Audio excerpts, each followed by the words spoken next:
সুকুমার রায়ের ছোট গল্প আশ্চর্য কবিতা। আমাদের ক্লাসে একটি নতুন ছাত্র আসিয়াছে। সে আসিয়া প্রথম দিনই সকলকে জানাইল, আমি পোয়েট্রি লিখতে পারি। এই কথা শুনিয়া ক্লাসের অনেকেই অবাক হইয়া গেল। কেবল দুই একজন হিংসা করিয়া বলিল, আমরাও ছেলেবেলায় ঢের ঢের কবিতা লিখেছি। নতুন ছাত্রটি বোধহয় ভাবিয়াছিল, সে কবিতা লিখিতে পারে শুনিয়া ক্লাসে খুব হুলস্থুল পড়িয়া যাইবে এবং কবিতার নমুনা শুনিবার জন্য সকলে হা হা করিয়া উঠিবে। যখন সেরূপ কিছুরই লক্ষণ দেখা গেল না, তখন বেচারা যেন আপন মনে কি কথা বলিতেছিল এরূপভাবে যাত্রার মতো সুর করিয়া একটা কবিতা আওড়াইতে লাগিল। ওহে বিহঙ্গম, তুমি কিসেরও আশায় বসিয়াছ উচ্চ ডালে সুন্দর বাসায়, নীল নভমণ্ডলেতে উড়িয়া উড়িয়া কত সুখ পাও আহা ঘুরিয়া ঘুরিয়া, যদ্যপি থাকিত মম পুচ্ছ এবং ডানা, উড়ে যেতাম তব সনে নাহি শুনে মানা। কবিতা শেষ হইতে না হইতে ভবেশ তাহার মতো সুর করিয়া মুখভঙ্গি করিয়া বলিল, আহা যদি থাকিত তোমার লেজের উপরে ডানা, উড়ে গেলেই আপদ যেত করতো না কেউ মানা। নতুন ছাত্র তাহাতে রাগিয়া বলিল, দেখো বাপু, নিজেরা যা পারো না তা ঠাট্টা করিয়া উড়িয়া দেওয়া ভারী সহজ। শ্রীগাল ও দ্রাক্ষা ফলের গল্প শোনি বুঝি? একজন ছেলে অত্যন্ত ভালো মানুষের মতো মুখ করিয়া বলিল, শ্রীগাল এবং দ্রাক্ষা ফল, সে আবার কি গল্প? অমনি নতুন ছাত্রটি আবার সুর ধরিল, বৃক্ষ হতে দ্রাক্ষা ফল ভক্ষণ করিতে, লোভী শ্রীগাল প্রবেশিল এক দ্রাক্ষা খেতে। কিন্তু হায় দ্রাক্ষা যে অত্যন্ত উচ্চে থাকে, শ্রীগাল নাগাল পাবে কিরূপে তাহাকে।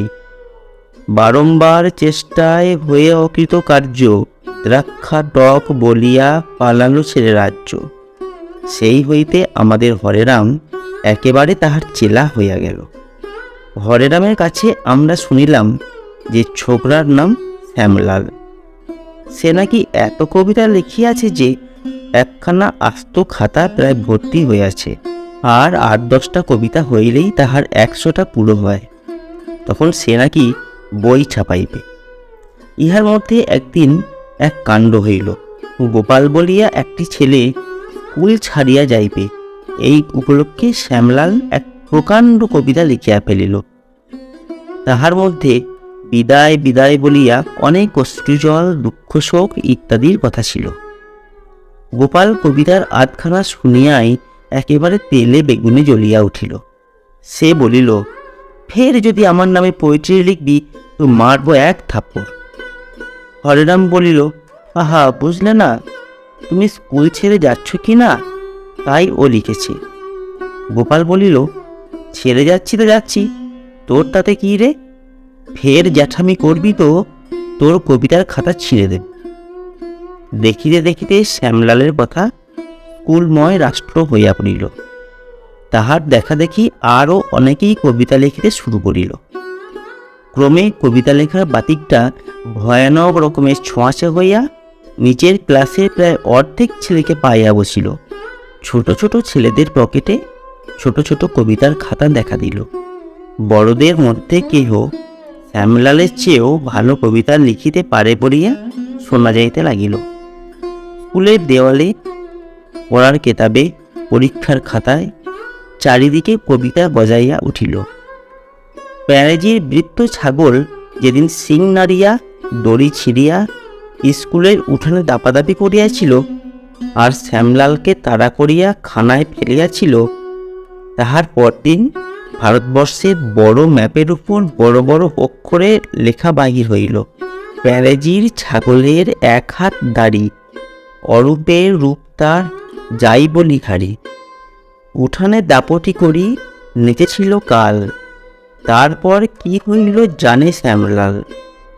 শ্যামলালের রংটি কালো, কিন্তু কবিতা পড়িয়া সে যথার্থই চটিয়া লাল হইল এবং তখনই তাহার নিচে একটা কড়া জবাব লিখিতে লাগিল। সে সবেমাত্র লিখিয়াছে, রে অধম কাপুরুষ পাষণ্ড বর্বর। এমন সময় গুরুগম্ভীর গলা শোনা গেল। ম্যাপের উপরে কি লেখা হচ্ছে ফিরিয়া দেখে হেডমাস্টার মহাশয়। শ্যামলাল একেবারে থতমত খাইয়া বলিল, আগে স্যার, ওরা আগে লিখিয়াছিল। ওরা কারা?